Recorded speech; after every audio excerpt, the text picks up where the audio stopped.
And it is time for another Friday Night Live.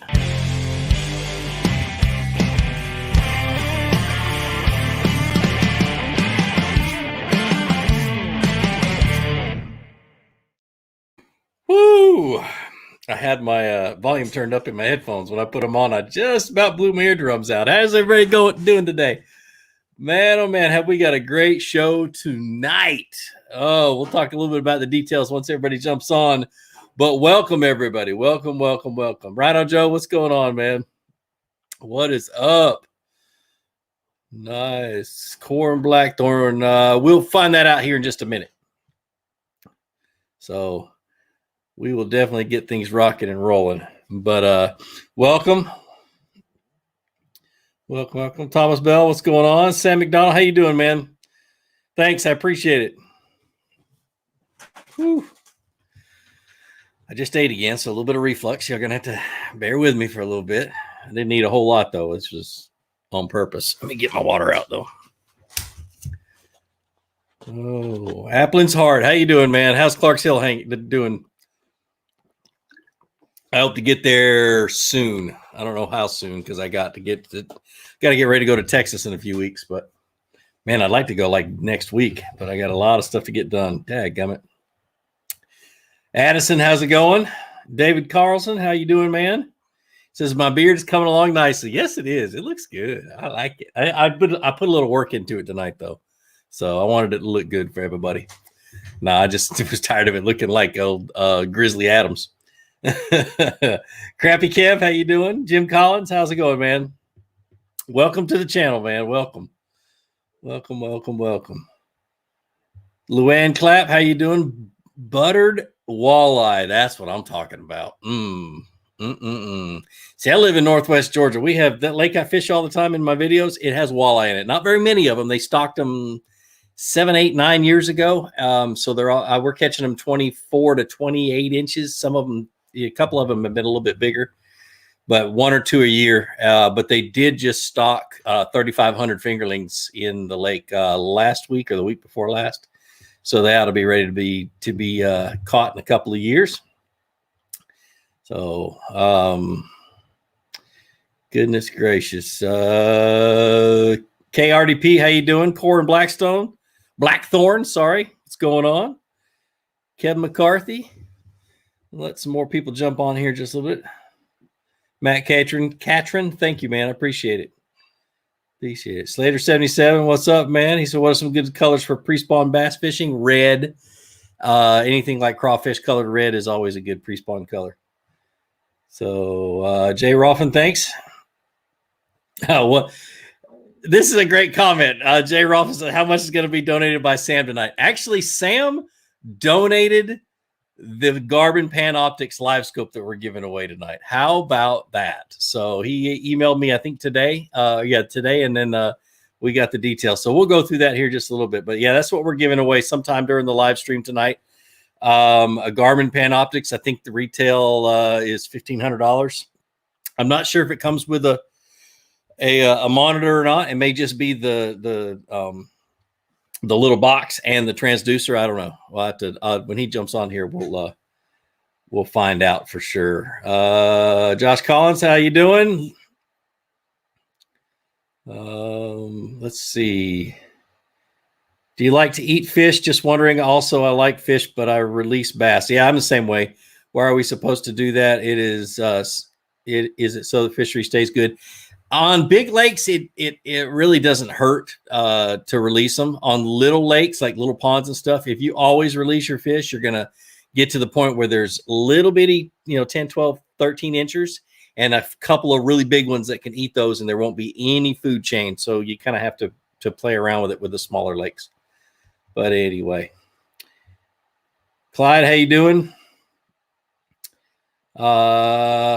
Okay, let's see. Oh, you guys don't forget my Stuck on Fluke giveaway. I'm going to give away one more winner. And then at the end of this month, I'm going to pick from all the winners for the last, 10, 11 months, how long we've been doing it. I'm going to pick from them, and then I'm going to plan a trip and go to your house and pick you up, and we'll go fishing for 1 or 2 days. So That's the grand prize. So you guys, all you got to do is go to my website, flukemaster.com, buy a sticker, get the sticker, put it on something, take a picture of it, put it on Instagram, use hashtag stuck on fluke, and I'll pick one more winner before this is over. So ATO Clutch, man, welcome back, man. Welcome back. Oh, goodness. Muscle Milk Daddy, I'm going to give you a smart butt answer for this one. He says, how can you tell when all the bass are done spawning? You don't see any spawning anymore. that's what I do. Usually it's the water temperatures in the low, maybe mid to high 70s when they'll stop. Some of them will be spawning really deep. I've been catching spawners out 8, 10, 12 feet deep the last few weeks, but there's not very many of them, and it's just blind casting. I'm not trying to sight fish for them. So, how should a transducer mount be mounted on a kayak, in your opinion? Scupper hole or folding arm? I mount mine to the bottom of my black pack, or my dry pod on my Bonafide. That's what it's designed for.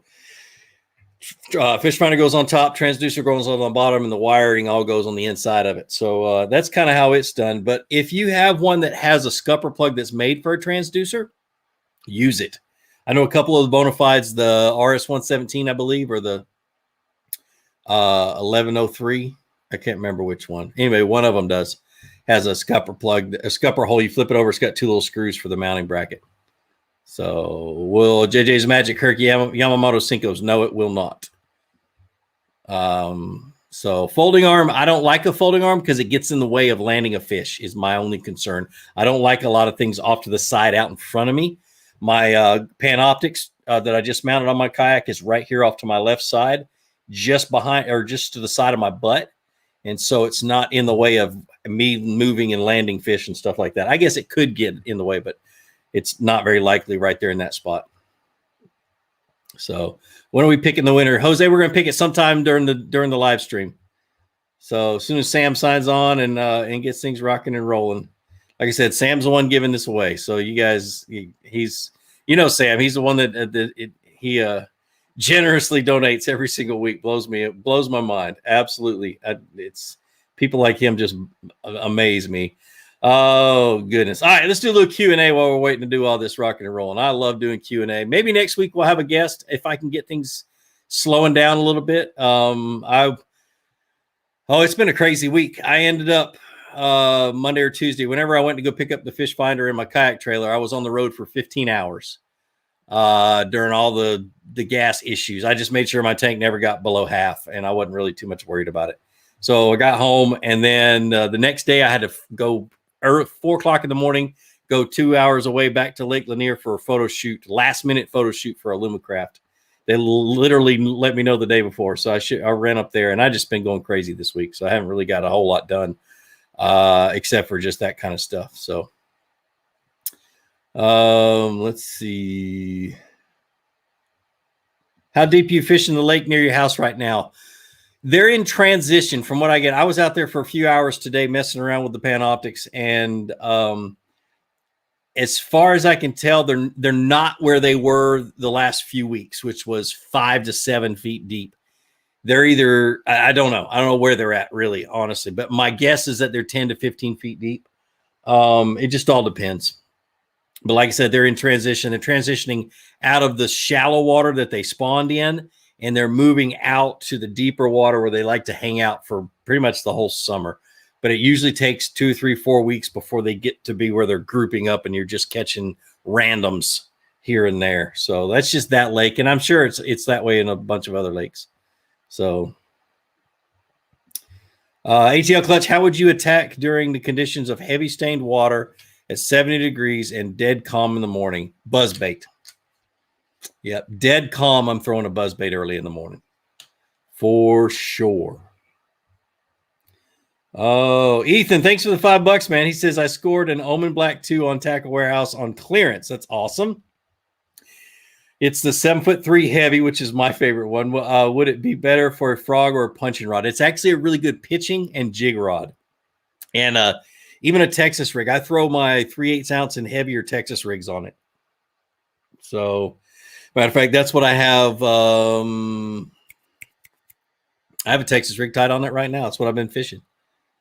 So it's not too much of a good punching rod. It's not long enough and it's not stiff enough.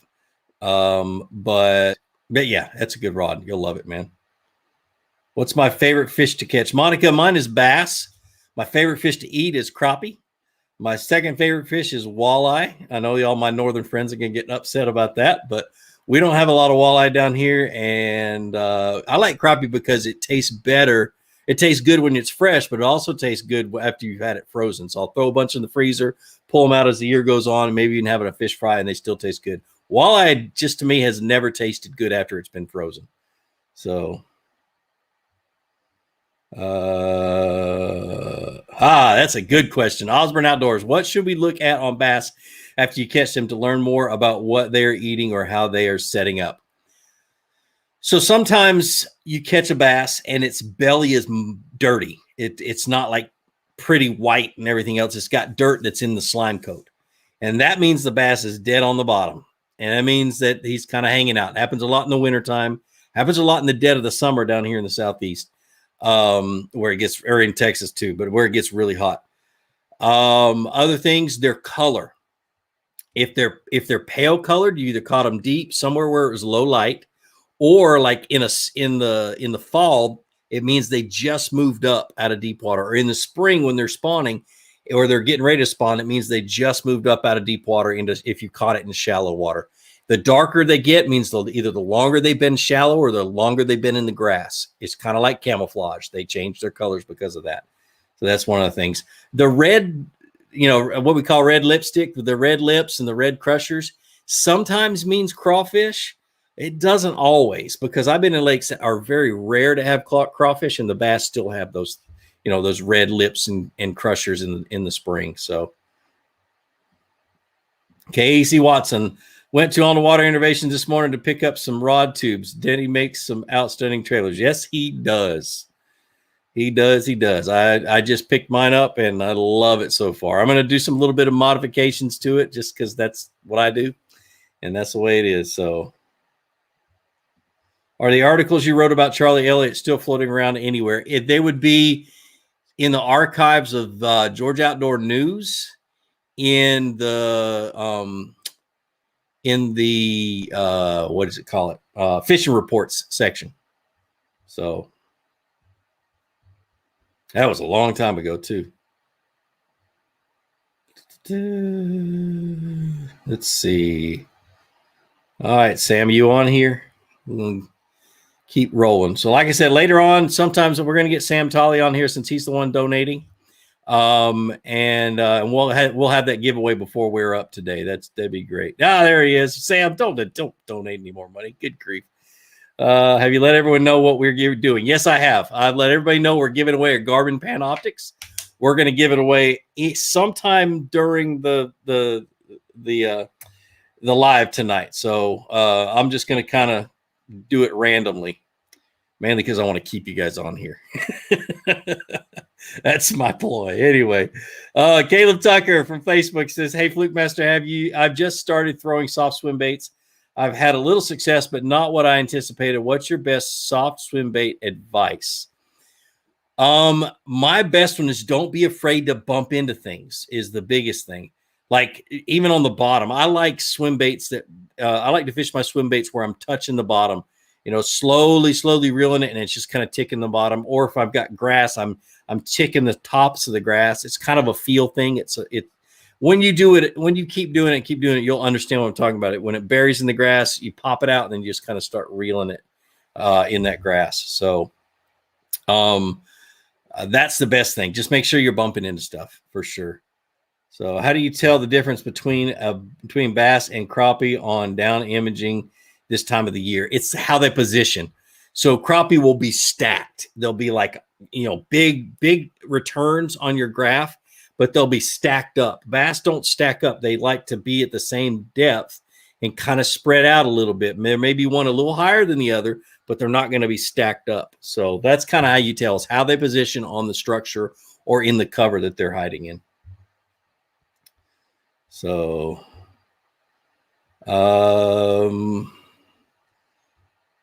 let's see. You guys be sure to give this a thumbs up. I want to try to get as many people on here as possible before we do this giveaway. And then share it. If you're on Facebook, make sure you share this. And YouTube, if you can. I can't remember whether you can share watching the YouTube live or not. So how do I donate to you, bro? I'm streaming, though. You're streaming through Facebook. The best thing to do is go on YouTube, and there's a little, I guess it's called a super chat. It's a little money symbol down there. You click on it and you donate and comment and do that kind of stuff. That's how it's done. Facebook doesn't let me do it. So do you roll your kayak to your launch or back in the trailer? I back the trailer in is what I do. My kayak has so much crap on it. There's no way. I'll probably break a cart at this point in time. But yeah, I back mine into the ramps, or I can back it down into the bank if I can get there. So, but I don't have 4-wheel drive on my truck. As Chad Hoover calls my truck, it's a faux by4. It's a fake 4-wheel drive. It looks like one though. Would you still throw a floating worm this time of year? Yes, I throw a floating worm from right at the spawn all the way through to, I'll even go it into the fall, but I like to do it through the summer. So Steve Beats, watched your Texas rig video that just came out. Went to the lake and caught a 5-pounder, small weight and terribly slow. Appreciate the knowledge. That is such a good way of fishing a Texas rig. It is hard because you got to go so slow. It is really hard. So, Sam, you're doing enough tonight, man. You don't have to donate. Love you, brother, but man, you don't have to donate. Muscle Milk Daddy, thanks for the $2 too, man. Really wanted to pull the trigger on a kayak for tournaments. What would you recommend for a bigger guy still wants to stand up and feel comfortable, also paddle or pedal? So for a bigger guy that wants to stand up, you're looking for either a really wide kayak or a really long kayak, or one like the Bonafide that's designed, the stability is designed into the hull because it's a twin hull or a catamaran style hull. So it doesn't have to be as wide, but the ones that pop into mind, I don't know how big is a bigger guy, but I'm 220 or 225, 230. I don't know how much. Anyway, I'm in the low 200s. And so Bonafide SS 127, big rig or a big rig HG, which is a pedal drive, or FDHD is a pedal drive. Hobie PA 14, Hobie PA 12. The natives, and I can't remember them off the top of my head, but the wide natives with the square back is good. Best thing to do though is, like I tell everybody, contact your local paddle shop, one that's somewhere in your area, and ask them when their demo days are, and go to their demo days. Some of them will let you go and they have demo kayaks there at the shop, and you can take them out or rent them out or whatever and go paddle some kayaks and test them out. I love demo days because they have all their kayaks out and you just go and you just paddle them, all of them. So John Boat versus kayak, pros and cons. John Boat. Pros. Man, I loved my 14-foot John Boat with a little 8-horse tiller on it. You can go further with less effort. You still fish pretty good. I like a kayak because it's a lot stealthier. I love to catch a fish out of a kayak. And you just seem to catch bigger fish out of that little quiet plastic boat. John Boat's great because you can throw your kids in there and go fishing. I love that. But those are the ones that come off the top of my head. So Benjamin Jankowski, thanks for the $5, man. He says, "Yo, Fluke, I'm fishing fishing a local tournament on a reservoir in New Jersey tomorrow. 5 to 7 foot visibility, standing timber, a few grass flat suggestions. The bass are in the grass. Clear water. 5 to 7 feet is clear to me, and it is clear to a lot of people. The bass can see 15 feet, or 15 to 20 feet is how far they can see your bait. So the best thing for you to do is make sure you got light line. Fluorocarbon would be ideal, but if you don't have to go buy a $25, $30 spool of fluorocarbon. But fish the grass flats, right on the edges. I don't know what the water temperature is, but right on the edges of the grass, either the inside edge or the outside edge, and you should be able to find some fish there. I don't know if they'd be winning fish, but they're going to be fish there. So, yeah, the New Canoe Ultimate is another one, and the Frontier is another one, pretty good. So another one I recommend is seats that are up high. So you want to have a seat up high just for your back and your knees and stuff like that. So sitting flat on the boat is not a good thing for my back. I hate it. So, Gene, how do I improve my casting accuracy? I lose so many lures.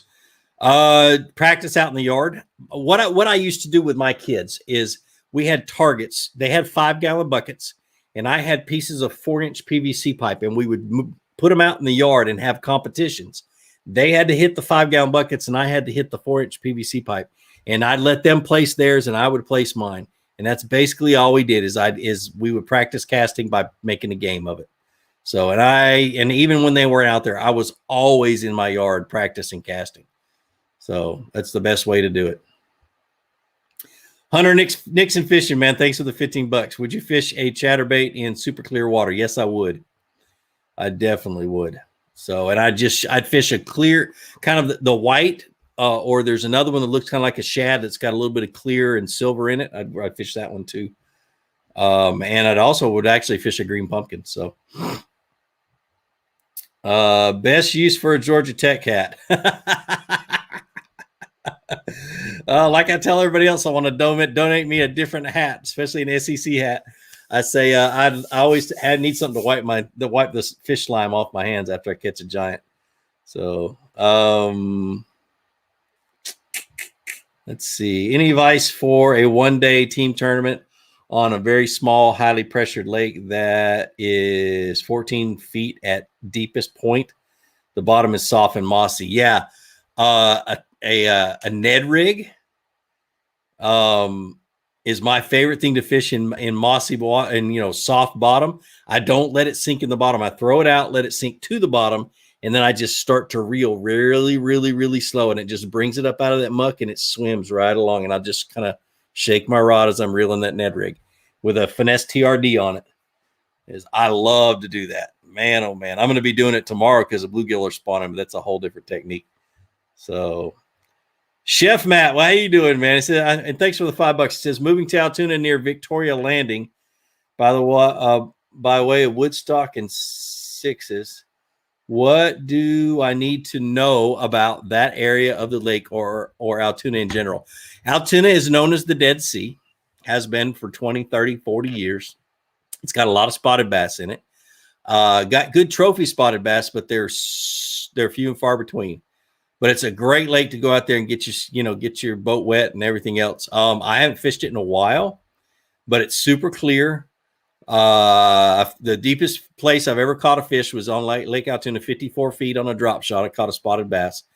Lots of rock. And in the summertime, get off the lake before 10 o'clock in the morning because the pleasure boats come out and it gets stupid and crazy. So definitely. Welcome to Georgia, man. Any advice for a 1-day team tournament on a very small? Oh, you already asked that question. Thanks, Allie. Appreciate it. Appreciate it. The Backwoods Woodworker. Thanks for the $10. Said, thanks for all you do, brother. Your videos got me into bass fishing about 4 years. And the knowledge I've gained from you is absolutely priceless. I appreciate it, man. Thanks a lot. And thanks for the $10. Spencer, you look good in Tennessee orange. No, that is not orange. That is orange sherbet colored. Looks like that ice cream I used to eat as a kid. Go Dogs. Chester Lomax, what should I throw tomorrow for bass? 2 to 3 foot visibility, low wind, water temps mid 50s. Whoo, I haven't seen mid 50s in 2 months. Flat side crankbait.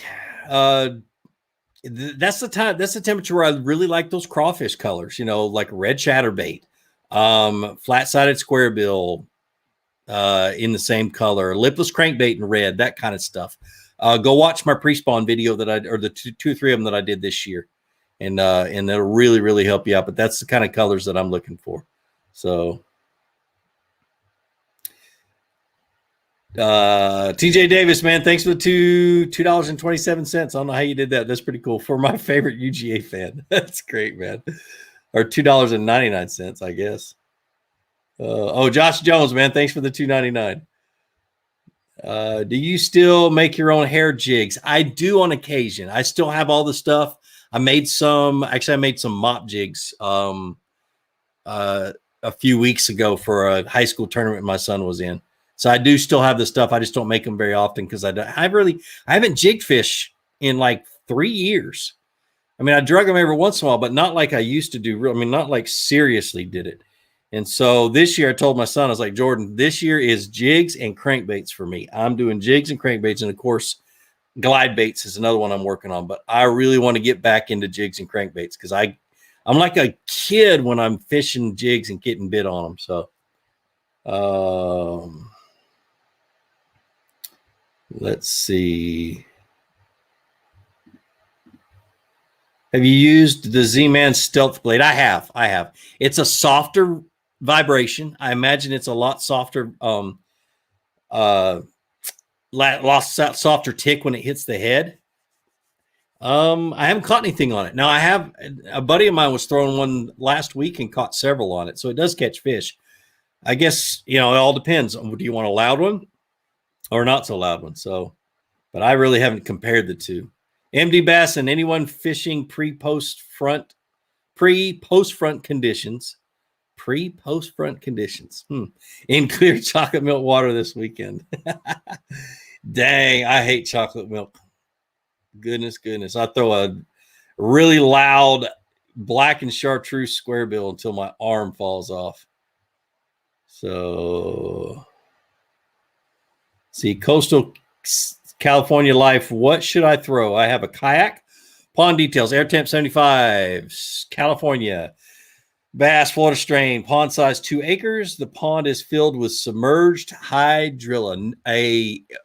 It's the same rig, but 2 different types of weights. Split shot rig or a Mojo rig. The Mojo weights are kind of hard to find, but I know VMC makes them now. So it's like a Carolina rig, a finesse Carolina rig that you can drag on top of that hydrilla is what I'd be throwing. Something like a straight tail trick worm, or I used to throw like a little baby lizard on it and work really good, but usually just a trick worm on it, black or green pumpkin. So, because I imagine with hydrilla, the water's pretty clear. So if you only had 3 rods, medium, heavy, what 3 setups would you run?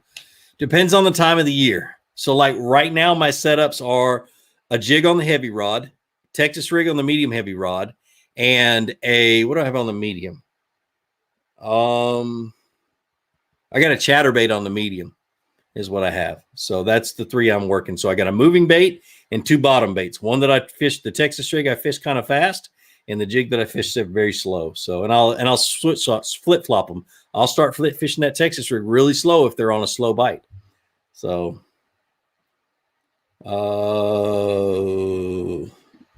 what are essential lures for pond and lake fishing? For ponds and lakes or small lakes, a Ned rig, a fluke. I'm trying to think of anything else I'd throw, and a shaky head are the 3 that I would throw on ponds. Big lakes, man, it all depends. It really does. It's hard to say what the essentials are. But on small ponds, I always carry just a few things in my pocket, and I'll go fishing and catch fish. So, Muscle Milk Daddy, make some beard jigs. Oh, I'm starting to get a little divot right here, my wife says. So I may have to trim it here and trim it there and make some jigs out of it. Oh, goodness. There's an LSU fan, but never had any luck fishing with jigs. Any advice? Go watch my jig fishing videos. But the biggest thing is slow down. Make sure you're fishing hard bottom and drag it. Drag it and shake it. Drag it, shake it. Not a whole lot of hopping and stuff like that until you know what you're doing. The best thing is to do is just drag it. And when you feel that bite, 2 quick turns of the handle and set the hook, and you'll be just fine. So thanks for the $5, man. Appreciate it. Let's see.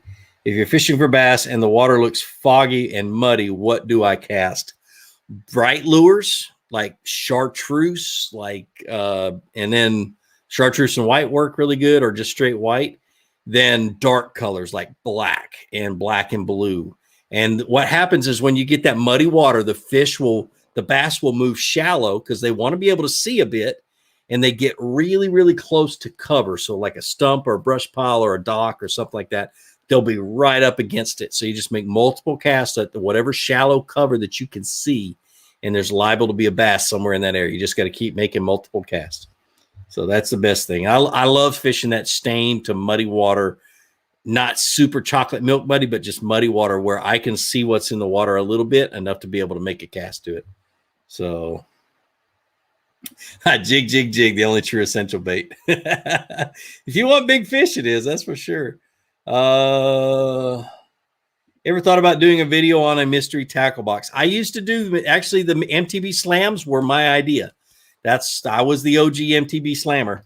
So I used to do them all the time. And then we parted ways, and I'm still friends with them. I still talk to them on occasion. Matter of fact, I probably need to call them, see how they're doing. But yeah, it's you probably won't see that. I'd like to get into doing some type of another type of a slam. I just really want to focus on how-to videos right now. I really do. And plus, I'm getting ready for the Bass Nation Kayak National Championship. That's in 3 weeks now, I think. So my mind is kind of all over the place. So why would you buy a $1,500 glide bait? I would never buy a $1,500 glide bait. Ain't no way. Fish finder maybe, but no. So yeah, guys, we're giving away a Garmin Panoptix before we're over today. So before it's up. So you guys stay tuned. That's compliments of Sam Tolley. Freaking awesome. He is the GOAT. Mr. 88 BAA says, hey, Gene, without neglecting one or the other, which is a bit more important, bait color or presentation? Oh, I don't know if I could say that it's more important, but the first thing that I try to decide is bait color is the first thing. And I do that by clarity of the water. I got a couple of really good videos about that, but you know, the natural colors for clear water all the way up to bright and dark colors for muddy water and everything in between. I try to decipher that, and I do that at the boat ramp mostly, and then I'll do it throughout the day as I move around. And then presentation once you find the fish, because the fish are going to tell you what mood they're in. They're going to want it moving. Do they want it on the bottom? Do they want it just off the bottom? There's not a whole lot of choices there. You know, and then once you figure out how the fish are positioned and how they want to, you know, how they want it moving, then you can adjust your baits accordingly. So you got color first, find the fish, work on what they want and how you want it presented, and then fine tune everything. So I could write a book on that one. Fluke Master Beard Series. I think those gray hairs might catch them good. Ethan, you ain't right, bro. Will says, I'm so glad Gene is an Alabama fan. I don't know if I could watch. I'm only a Bama fan when they're in the national championship and playing anybody else who's not in the SEC. So my second favorite team, though, is whoever's playing Florida. Alex Dolly, what's up, man? Let's see. Would you ever fish a large swim bait on a heavily pressured small lake? I do it all the time. I throw a 9-inch bull shad on my heavily pressured lake right down the road. I mean, it's a public fishing area. There's tons of people in it. And most of the guys that come out there bass fishing, just they say it's really, really tough. And I'll spend all day throwing a 9-inch bull shad and catch pretty big ones. Not very many of them, but big ones. So go chit chat with Brian Latimer about beard oils. I talked to him the other day. I was like, you remember the video I made with him? The video I made with him, I had a short beard, you know, like I had for a long time. And he had one that was exactly this long. So I saw him the other day. I said, Brian, you remember that? This is, now look at us. You've got the short beard and I've got the long one. It's like we flip-flopped. It was pretty cool. Anyway. Goodness gracious. Oh, Mark, thanks for the $10. He says, can you give a shout out to my dad, Mark Radigan Senior? He's a huge fan. Shout out to Mark. What's going on, Mark? How are you, man? Thanks you guys for joining. I really do appreciate it. Goodness. You'll never guess what I'm doing right now. Actually, when I leave here, when I get done with this, I've got to go down the road. My kids are camping, and I'm right now they're without me. It's a big old group church camp. My brother-in-law's there and everything else, but I've got to haul tail and go sleep on the ground tonight. So I don't know why I just thought of that, but that's something I need to remember to do, or I won't do it. I'll leave my kids out in the woods. What gear ratio for the Muse chatter crank rod? If you're going to throw a chatterbait, I like the 7.5-to-1 gear ratio, or a 7-speed reel. I don't like it super slow. I know B-Lat likes to throw his a 6-speed reel. I don't. I like a 7. So, let's see. Hey, Fluke, how can I flip a bait caster without bird's nesting? It is break tension settings or what? Yeah, it's your settings. Definitely your settings. And also it could be your technique. You might be popping it too hard. So, but yeah, it's usually your tension settings. You kind of have to set it up, the way I show in the videos. I always show how to set it up and then tighten it down just a little bit if you're backlashing a bit. So let's see. Corwin Blackthorn says Northeast is just starting to see bedding spawning. Would a bubblegum zoom floating worm work like your last video you did? I usually don't. It will work. It'll piss off those females for sure. Me personally, I usually don't pick it up until I start seeing fry right after they spawn, for like the 2 and 3 days after they spawn.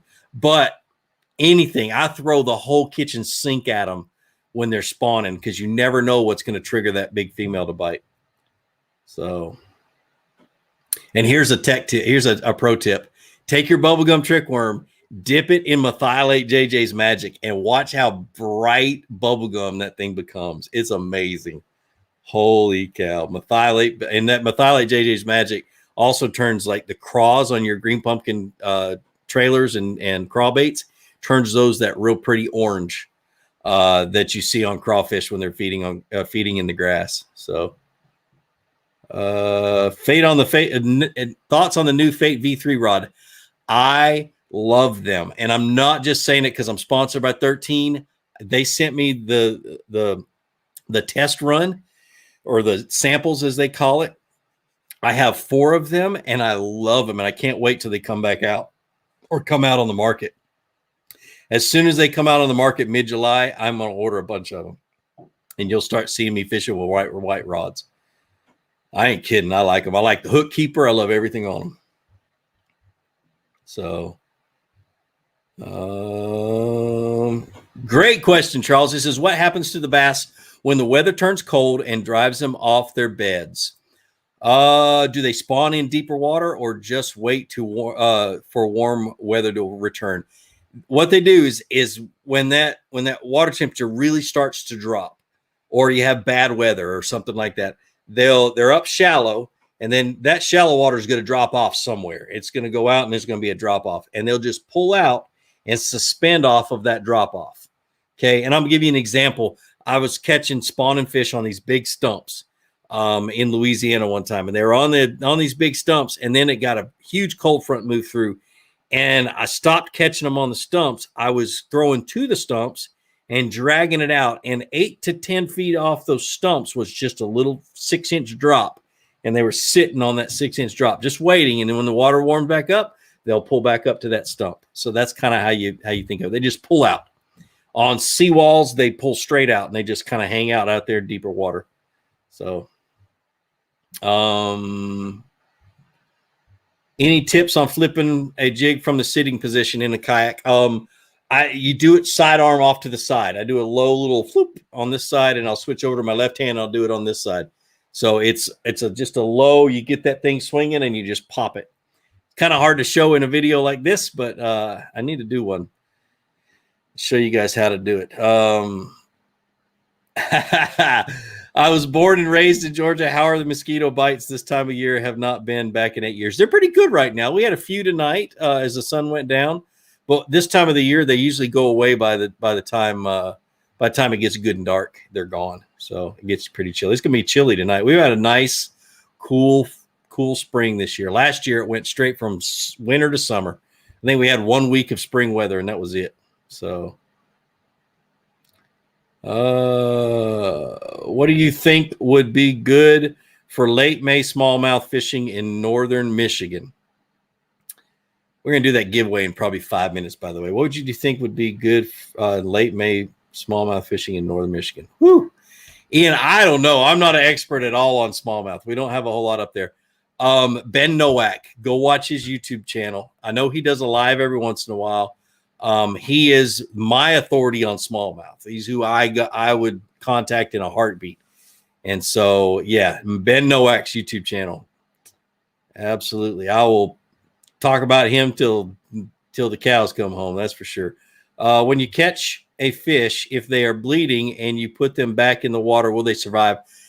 9 times out of 10, they will, unless they just are bleeding profusely. Like if you get them caught in the gills, or there's a blood vessel that runs through their tongue if you get a hook in there, and they'll usually come up to the surface pretty quick, and you'll know that they didn't survive. So 9 times out of 10, you get them back in the water pretty good. They're pretty quick. They'll survive. Another option is I have a bottle of what's called Please Release Me, made by Sure Life Labs. And it's an old bottle, but it's still good stuff. I keep it in my boat. When I'm in my big boat, I don't keep it in my kayak, but when I'm in a big boat, I'll treat the water in my live well with it and throw the fish in it. And it has a coagulant in it that will coagulate that blood and possibly save that fish's life. So you guys remember the old video, the old lipless crankbait video I shot where I showed 3 giants in the live well, and a lot of people gave me a lot of crap about keeping those fish in my live well. The reason I was keeping them in my live well is because they were taking that lipless crankbait so deep that they were bleeding to death, and I had Please Release Me in that live well to save their life. And they had been in there for like 3 hours when I did the intro on that video. And then right after that, I released them and they were just fine. So great stuff, especially if you have a boat in the live well, but it doesn't do you much good when you're in a kayak. So Michael Weddle, thanks. Thanks for all the great information you provide. I broke my PB with a 5-pound, 7-ounce bass yesterday, and I use your channel every time I'm trying to learn a new technique. That is awesome, man. Congratulations. I remember my first 5-pound bass, 5+, bed fishing. I was bed fishing on Charlie Elliott. I was the newlywed. I was probably 26, 27 years old. And my first one over 5 pounds. It was awesome. That's back when I was skinnier and had a goatee. Now I'd have been older than that if I had a goatee. I'd have been out of the Army. So 27. I was probably 28, 27, 28. So how do you grass fish a pond with snot grass? I use a Mojo rig is what I use when I'm fishing snot grass.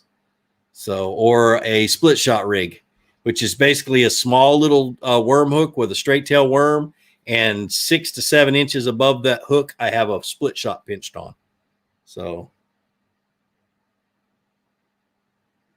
Stormfront moving in Sunday, will it affect the spawn, good or bad? It depends on how bad it is. I don't think it probably usually doesn't do it too bad. It usually pulls them out for a little while and then they push back in, unless the temperatures really, really drop. So, all right, Sam, we're going to do this giveaway in about 2 minutes. So,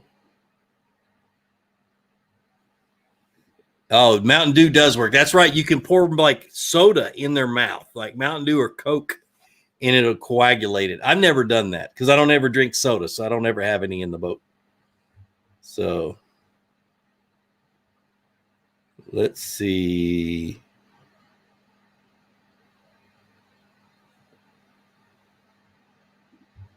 What lure would best mimic a small bullhead or small catfish? I don't know. I never thought about that. But I'm pretty sure somebody on here will know that. Favorite way to cook crappie? I am from the South. I fry them, batter them up, throw them in the grease, and pig out. That's the only way I love crappie. Actually, no, I'll do some fancy stuff every once in a while, but usually just for me. But yeah, I love to fry them. Gosh almighty. in good old peanut oil. Any recommendations on a budget rod for bass? I know 13 has some really good ones. Like the, not the Envy. Holy cow. My mind just totally went blank on their lower price rods. Gosh almighty, I feel bad. I've been sponsored by them for 5 years. 13 has some good ones. I always told people to go check out like the Bass Pro Shop Cabela's brand rods and reels, but I don't think they're any good anymore. I've had a lot of friends that have used them and said that they, back in my day when I was, on a serious type budget, I would use like the pro qualifiers and they were great. But I don't know about these days for sure. MD Basson, thanks for the $2 super sticker. Sam, you just donated another $100. Knucklehead. Goodness. Daniel Reddy, thanks for the $5. How do you decide between JJ's or between jigs with horizontal or vertical line ties? If I'm fishing wood, anything that the jig is going to have to come over, I like a horizontal line tie, because a lot of times when it's vertical, it'll come up on that line tie and roll over on its side and get hung up a lot easier. But if I'm fishing like grass or bringing it through, grass and just dragging it on the bottom, horizontal is where or vertical is where I'm going to go. So just because it splits and opens up the grass a little bit better. That Strike King structure bug is an amazing, you can drag it. It's set up to where it'll come over wood really good. And it comes through grass pretty good too, because the lead is molded around the line tie. So, oh my goodness. Fishing Louisiana. Been following since the Fishing Partner days. Keep up the good work, brother. My channel was only called the Fishing Partner for 1.5 years, and that was it. Holy cow, man. Can you believe I'm still doing this? Back then, all it was is just, I wanted to make videos to teach people how to fish because nobody else was doing it. And it just needed to be done. And I had the time and I had the ability to do it. And I love to teach. And so that was one of the reasons. The other one was I realized that through my Boy Scouts, and my Boy Scouts I had some inner city kids. I had some kids that, mom and dad or dad had checked out, uncles had checked out, they didn't have a whole lot of role models in their life. And so they wanted to, I took them fishing a couple of times. They fell in love with it. They wanted to learn, but I worked weekends. And so I told them, I said, I can't take you all the time. Let me just make some videos, put it on this place called YouTube that's free. It doesn't cost anything to put a video on there. And that's when I started doing it. I didn't realize there were so many other people that need to learn how to fish too, but I guess so. Goodness gracious. Thanks, man. I appreciate it. Let's see. Do you ever use a curly tail worm when fishing a floating worm? I haven't. Curly tail worms, one of the first things I fished when I was like a Texas rig, but that's it. So, all right, guys, let's do this giveaway. So what we're going to do is we're giving away one Garmin Panoptix, compliments of Sam Tolley. Y'all know Sam. He's the crazy, I don't know what going through his head, donating several $100s a week. But Sam, you're awesome, man. I really appreciate it. Let's see. What we're going to do is remind me, Sam, I don't have my phone on me. Yeah, I do. We did it through the emails. We're going to pick a number between 1 and 1,000. Was that what it was? Let's do that. So what Sam's going to do is I'm opening up the email that he sent me so we can get this right. 1 and 500. So you're going to guess a number between 1 and 500. He's got a random generator. He's going to randomly pick a number with this random generator. And then he's going to go through and find out who picked the right number. I know you guys are going to blow me up right now. So between 1 and 500, and then you're going to have to contact me through my Instagram or through my Facebook so I can get your address and give it to him so he can mail it to you. That's the best way we're going to do it. So I'm going to kind of talk a little bit while you guys blow this thing up with numbers. But can you believe this dude? And so what the story is that he bought it for me but I bought one before he was able to give it to me, which I probably would have wanted him to do this anyway, to give it away. But dude, Sam, I appreciate it. You're awesome. I can't wait to meet you. I'm definitely gonna make a point to make a trip out there as soon as I'm done with this craziness. And dude, we're gonna go fishing, that's for sure. So good luck, everybody. Have fun. Let's see. But I took my live scope out for the first time today and put it in the water. And it's like walking all over again. It's totally different. It's pretty neat that you can go out there and you can see the fish. Coolest thing I saw today was I was scanning out in front of me and I saw some bait fish coming at me, and all of a sudden they went woof, and there was a bass in the middle of them chasing them. So I was able to see that. I don't know if it was a black bass or maybe one of the little white bass that they have in the area. It wasn't a very big fish, but that was pretty neat. Oh, I got to figure it out though.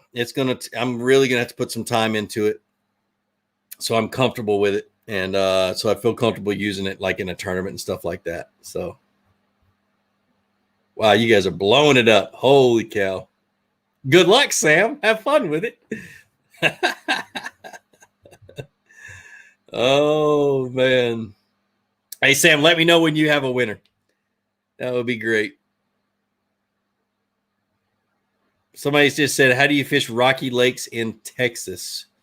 When I'm in a rocky lake, man, for me, I always want to throw a crankbait first, just because I like bouncing crankbaits off of rocks. And then it also means there's a lot of hard bottoms. Same way I do any other lake, though. I'm looking for points, looking for things that stick out, out of ways. And then I look for hard bottom. So, yeah, you guys make sure you only pick one number. Oh, goodness. But Jeff, the more comments I get, the better. Oh, goodness. 286 people watching right now, too. What's your favorite thing about the SS-127? The seat. It is the most comfortable seat. It's right there with the Hobie PA seat.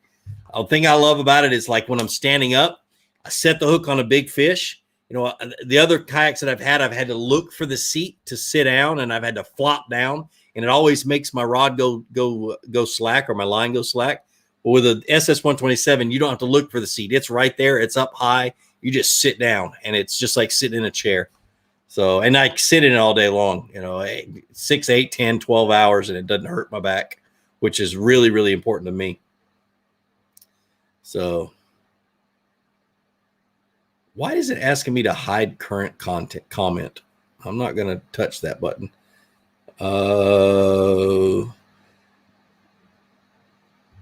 Flugmaster, you ever fish Clear Lake in California? Also, any recommendations for soft bottom flats or with grass post spawn? I have never fished Clear Lake in California. I've never fished in California. But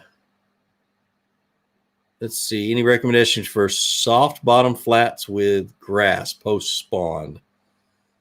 Whoo! Grass post spawn. I'm still throwing crankbaits and chatterbaits, really, in the grass. I'm trying to get a reaction strike to see what kind of a mood they're in. Yeah, anything that'll come through that grass pretty efficiently is what I'm going to be throwing. How do you fish lakes with very little structure? Junior, I look for hard bottom. So when you say structure, I'm assuming you mean cover. Structure is the change in the bottom. Like a point or a hump or something that has to do with the bottom or creek channel. That's structure. Cover is something the bass hide on or locate with. And if there's not a lot of cover, I'm looking for hard bottom, looking for points that have hard bottom on the top. When I drag something across it, feels like I'm dragging it along on concrete. And that's the kind of place that attract not only bass, but bait fish and bluegill, crawfish, and things like that. Crawfish like to hang out along the edges between the muddy water and the hard bottom, and they feed right there and that kind of stuff. So that's usually what I'm looking for. Just hard covers, rocks, wood, and hard bottom. So what's your favorite bed fishing bait, Alan? I don't really have one. I haven't bed fished in a long time. One that I always have tied on just in case I see a giant that I want to fish is a yellow lizard. And I do that just to piss them off. I usually don't hook them on it, and it just pisses them off eventually. And then I'll throw a smaller bait in behind it to catch them. But most of the bed fishing I do, or most of the spawn fishing I do right now, is offshore, shallow offshore stuff. And I'm cranking something, chatterbait, square bill, something like that, and catching spawners, but I just can't see them. So, how do you tie your anchor to your Angler Wizard? Do you use the clip it comes with, or tie straight to the downrigger? I use the clip that it comes with, because the clip's a really good stainless steel carabiner. I've never had a problem with that one. So, but I will tie, when I tie to the clip, I mean, I'm tying multiple knots, safety knots, and all kinds of other stuff on it so it doesn't come loose. So, Sam, you good? Do we have a winner yet?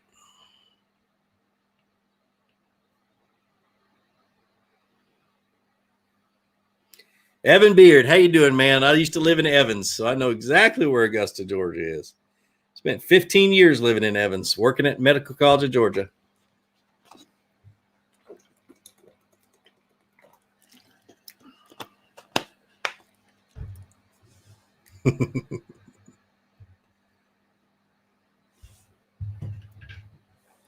What's outside cover? I hear it all the time. That's a good question. Outside cover is just cover that is off the bank or on the outside edge close to deep water. So if you're coming up from deep water, it's the first cover you hit, or the bass hits, not you, but the first cover the bass gets to is your outside cover. So you got like a grass line. You got a big, you got grass all along the bank. There's always an outside edge and there's always an inside edge. Same thing, outside cover, inside cover.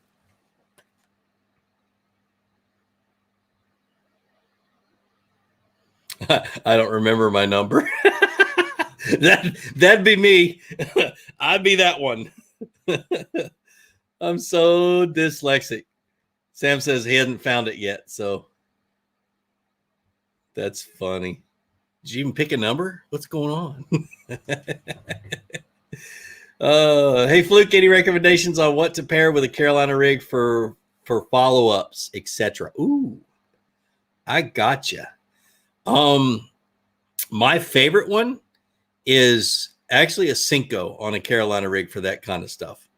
Or a trick worm, just a dang, 7-inch trick worm. It'd be awesome. I wonder, I bet the new BFF, the 13 fishing BFF, would be a really good straight tail for a Carolina rig. Just never put it on one because it floats up a little bit. There's not a whole lot of salt in the BFF. So it probably would float up a lot better than, say, a super salty trick worm. So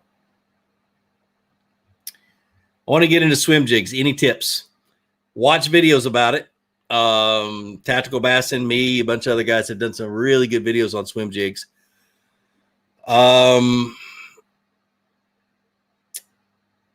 Geez, and just go fish them, because last year or year before last was my year to learn the swim jig, because I had so many friends that had so much confidence in it, and I just didn't. And so I watched every video I could about it, went out and just fished it and fished it and fished it, and every chance I got, I fished it. I loved it because it skipped really good under cover and under docks, and I just kept fishing it in grass and everywhere else. So they don't get hung very much. That's what's great about them. What's your thoughts on the new BFS reel by Shimano? I don't know. I don't pay much attention at all to Shimano. Not that I'm not. It's just, I've never been a fan of Shimano. Let's just put it that way. So I got a friend who's a sales rep for Shimano, a really good friend of mine, and I still have never been a fan of Shimano. So any tips when you fishing with limited shoreline on Resca rivers in South Texas? Man, I don't know. Depends on, I don't know. I'd be shooting out of my butt if I tried to answer your question, and I wouldn't be giving you the right answer anyway. So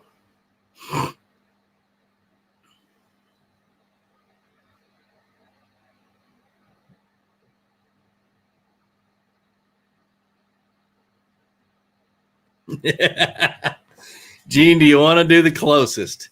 Let's give it a few more minutes. Let's give it 5 more minutes of guessing because evidently somebody hadn't guessed that number yet.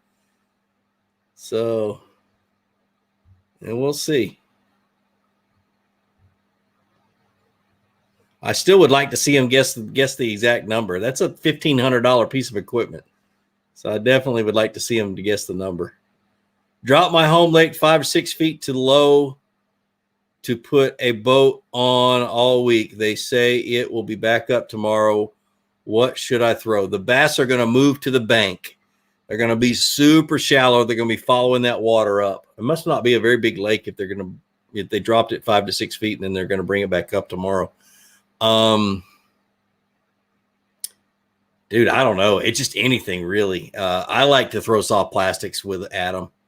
You know, that floating worm would probably work, but something you can get up in that real shallow water because they're going to be. And from what my experience, they don't get on that flat stuff. They like to get up on the steeper banks, but they've got their nose up against the bank. So as it comes up, they're moving closer and closer. I just have never really done good on that flat stuff where the water just comes up and it's just, I don't know. That's just me, I guess.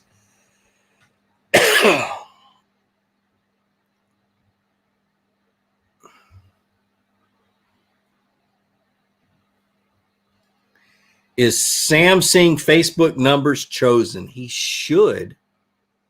He should be seeing them.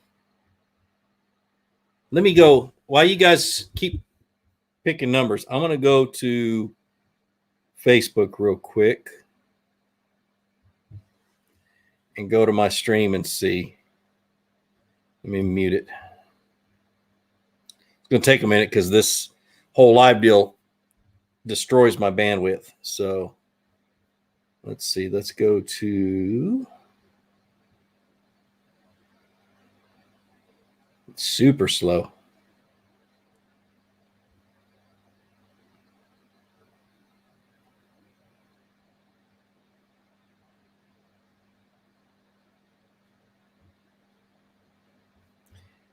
All right, let me go to YouTube and look at it on my channel.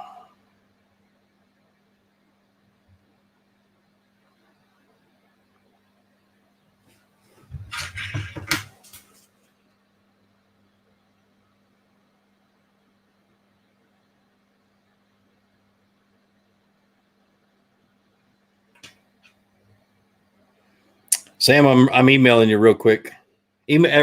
Sam, email me the number. That might work. Let me email me the number, and I'm gonna go all the way up and go down and find the number. I probably should have called you last week so you have my phone number. Dadgummit, I'm such an idiot. Okay. Oh, there it is. You did email me number. All right, I'm gonna go through and I'm gonna find it real quick.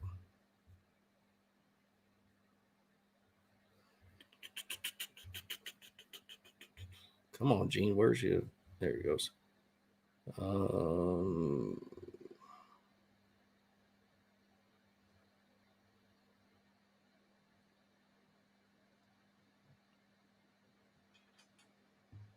La, da, da, da. See how crazy this could get, Sam?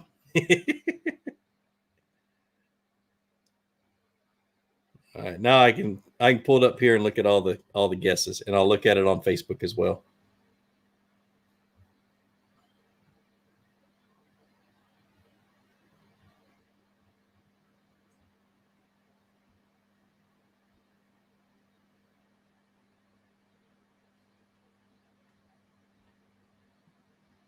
I say that.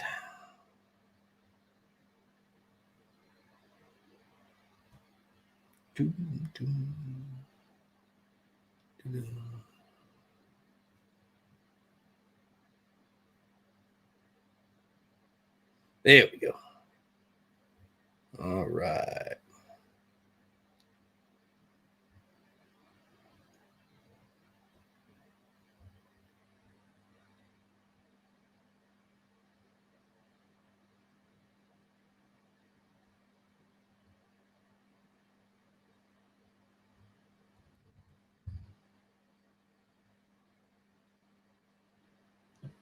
I'm looking, guys.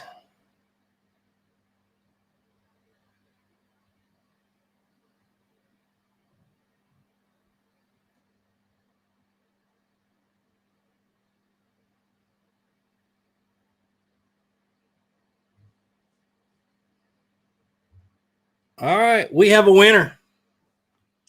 We do. Actually, let me look. Let me double check and make sure somebody on Facebook didn't beat him to it. Let me double check that.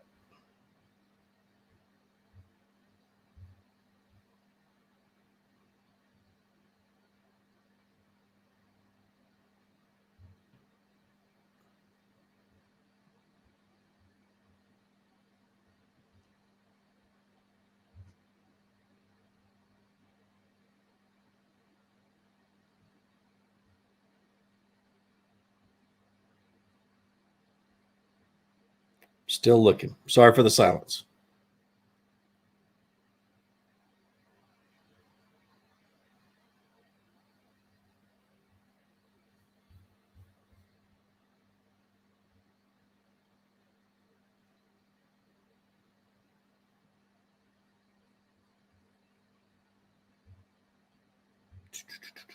I don't see it so far.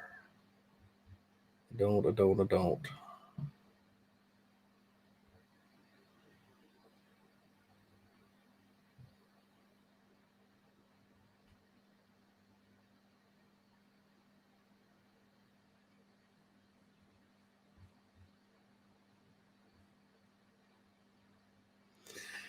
All right, so the winner is, and I don't think I can pull it up. I've got it pulled up down here on my YouTube stuff, but